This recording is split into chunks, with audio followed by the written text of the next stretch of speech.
Hey guys, I want to welcome you to the weekly Wednesday for the Financial Freedom newsletter, where every week, every Wednesday, we delve into something inspirational, motivational, something excerpt taken from the Financial Freedom weekly newsletter.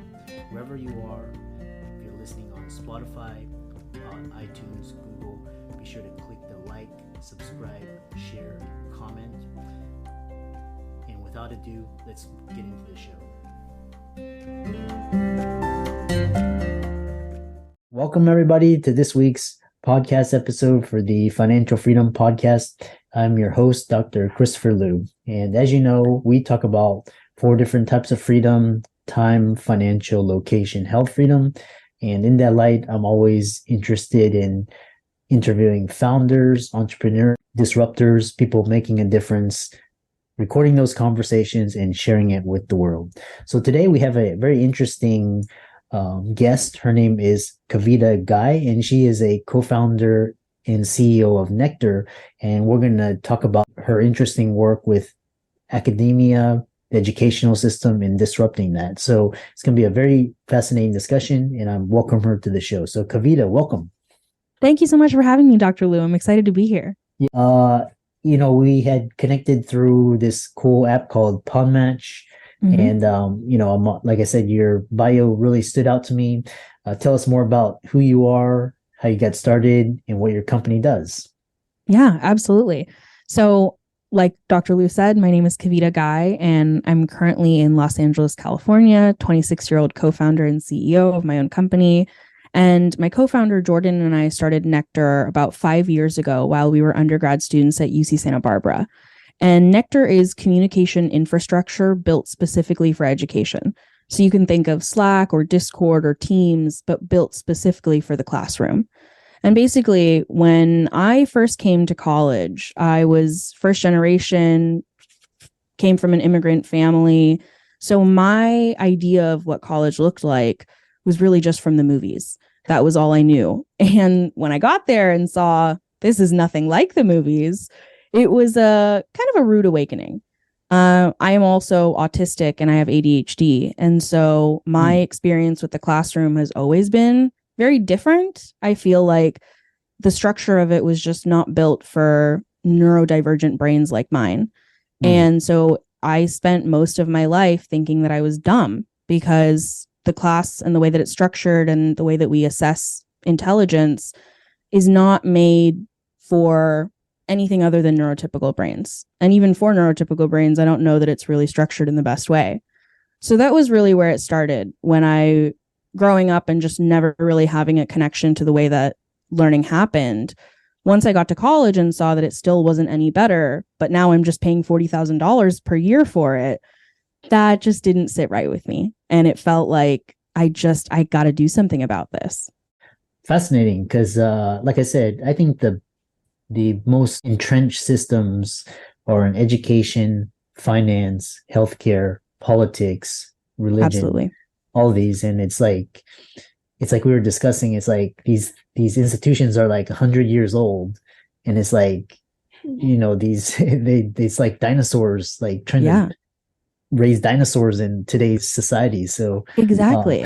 Just doesn't make sense anymore. And I feel like all of us, especially post-COVID, have really become aware of all of the structures that are outdated that just aren't working for us anymore. And I think this is the best opportunity that we've seen in a really long time for us to overhaul a lot of these things and really start from scratch and say, okay, how are we going to do it now?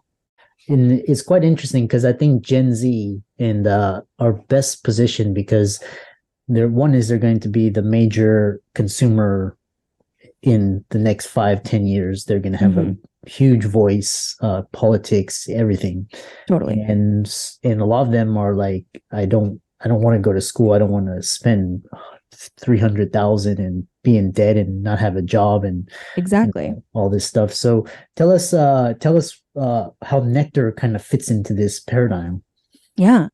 Basically, when you look at the classroom structure that we have today, it's 400 years old.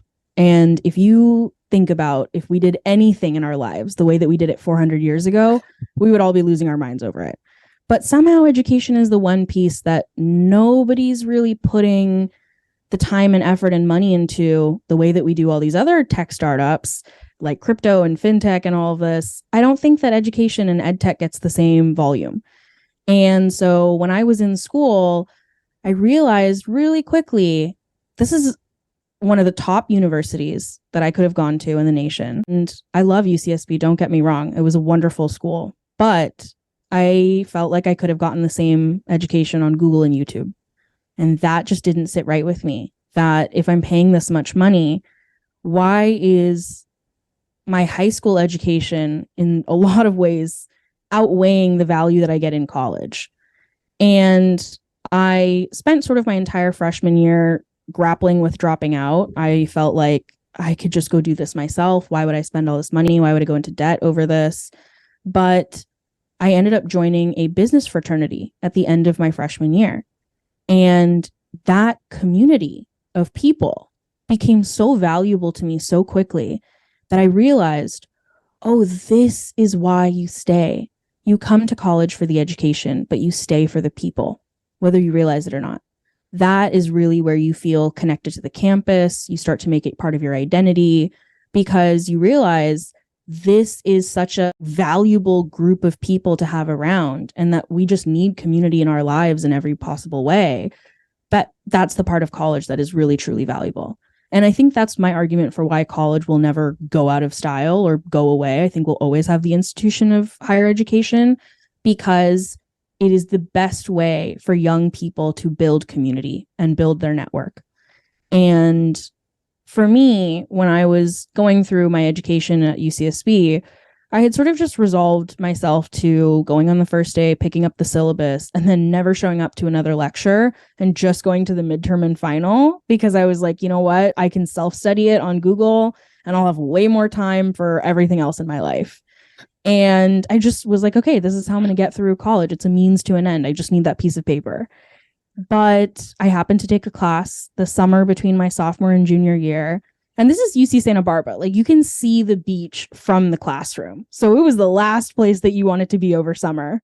We walk into this class on the first day and it's taught by a grad student instructor. So a little bit younger, a little bit more tech savvy. But I think most importantly, he was a student himself. So he was feeling the same problems that we were.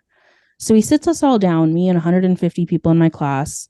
And he says, look, I know we would all rather be at the beach, but let's try to make this class not as shitty as the rest of them. And he said, we're going to do this a little bit differently. Just trust me. And Spencer said, I'm not going to ask you to ever raise your hand. I don't want you to email me or your TA with any questions. Anytime you have any problem, you're going to ask your classmates first. And he turned around and he wrote the link to a Slack group on the board. And he said, this is going to be your community in this class.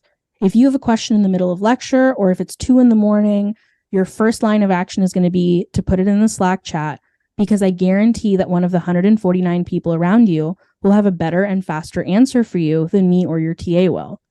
And he said, on top of that, if you answer someone else's question really well, I'll give you extra credit for it, because that lets me know that you understand the topic so well, you can now teach someone else, which is the highest level of mastery that you can achieve. And that's how I'm going to assess your knowledge. And instantly, before we even got into the group, you felt the energy in the room change. It was metaphorically turning the chairs inward so that we became these organic, original knowledge resources for each other. And that meant you didn't just have one teacher and one TA, you had 150. And that completely changes the way that you learn. That makes it so that you can't go on Google and YouTube and get the same thing. Not only are you building a community and enhancing your network in class, but you're also learning from your peers who are explaining topics to you in a language that you understand. And in order to participate in your community, you've got to know the knowledge enough yourself to even be able to be part of those conversations. Unsurprisingly, got the highest grade that I got in all of college, my favorite class I've taken to date. And it was the first class that I went to every single lecture every day of summer, because I just loved being part of that community so much. And I left that class thinking, this is the way that learning needs to evolve. This is the future of every classroom, not just in higher ed, but K-12. It's going to be turning the chairs inward and having the students be resources of learning for one another. Because when you see AI coming in, when you see all of this stuff changing the workforce, what education is going to need to evolve into over the next 5 years, teaching people how to be the best humans they can possibly be. It's going to be about collaboration, team building, learning how to problem solve with others. That is the only way that we can really keep education modern enough to compete with AI. So I think that for a variety of reasons, you can pick the future of education is going to be community-based. And I think this is the best way to start to introduce that solution into classrooms everywhere. Well, you touched on a lot of different topics because traditional school is like you sit down, you don't talk to, if you collaborate, you're cheating. But the interesting thing is, schools are good for like socialization and networking. So you go to better quality schools, your peer group is higher quality. Right. And then what you're describing is these community, like, for example, 20, 30 years from now, what's to say people just don't start these communities interested in like coding or, and why do I need to pay 300,000 for Harvard or MIT? I can just join these communities and, what are your thoughts? Absolutely. I think that is the first conversation that my co-founder and I had about how would you like college to look? If you could pull it out of your brain, your deepest fantasy, and have it look the best that it possibly could. And what you're describing is exactly what we said. You get to choose the community that you go join and you learn with those people and they become your network. But it's less of, I'm going to go choose the institution and more of, I'm going to go choose my community. And I think that schools post-COVID are realizing that that's sort of the model they're going to have to move to in order to exist. People want to go to school online. They want to have it mesh with the rest of their life. It's no longer going to be just full-time student. It's going to be, I'm doing an internship, I'm doing a job, I'm doing all these things. And then I have my education working on the side of all of those. And so I absolutely think the model that you're describing, we're seeing it sort of with these boot camps and online courses. It's starting to emerge, these community-based learning opportunities that are not so much going and getting a degree, but getting micro-accreditations. And I think it's a great way to supplement your education, even for students and people who are no longer in school. But I think it's kind of showing us a little sneak peek into the future of this is what college is going to look like in 10 years. It's not going to be what it is today. It's going to be choosing not your major, but your cohort that you learn with. Interesting. I like that. I like that idea. You're choosing your cohort in your community then versus like a major. Yes. Very interesting. I love talking with disruptors and people, changing the way we think and view things. And so how can people contact you, visit you, follow you on social media, and check out your website? Yeah, absolutely. I think the best place to follow us would be on Nectar's LinkedIn. We've built over the last 5 years an incredible team of parents, teachers, students who come together to basically build the future of education. And so we're always posting our thoughts and our updates there. And it's a great place to just sort of be aware of the cutting edge of technology within education and just sort of where education is moving. So our LinkedIn, nectar.io, is the best place to find us. But you can also see my thoughts either on my Medium or my blog, just kavitta.com, Kavitta.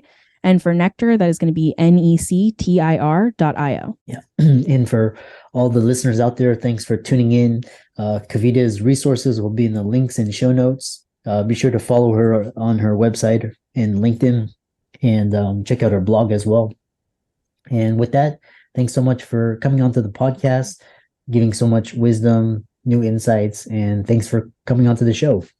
Thank you so much for having me, Dr. Liu.